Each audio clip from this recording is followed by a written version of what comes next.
فخر زمان ته ون مین آرمی ولی ویل کیږي. تاسو ټول دا پته لګي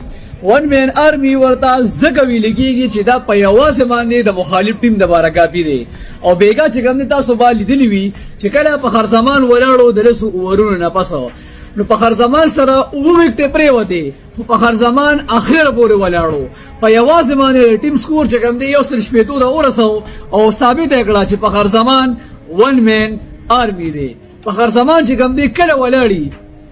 د هیڅ قسمه پریشر نه لري ولی چې د ځان د باره گیم نه گئی د ټیم د باره گیم گئی کو د پاکستان په ټیم کې لوبيږي د پاکستان د باره لوبګي او کو لاهور په ټیم کې لوبيږي نه لاهور د باره لوبګي د ځان د باره نه گئی په انسان پریشر ال راځي چې د ځان د باره گیم کوي دی یریږي چې اوټ نشم چې کله ټیم د باره لوبګي دی بیا یره ني دی وی اوټ شم کو اوټ نشم اس پروا نشته بس لګي بغیر یری صرف دای پوګس کوي چې یره ټیم د باره سکور مخکې بوزم یا ټیم د باره چیسینګ وکم او دغه کمال په هر زمان کې شته او په دغه وجه چې کوم د خپل مینوالو زړونه غړلې دي نو تاسو ما د کمنټ کې لازم وایي چې څوک د په هر زمان مینوالي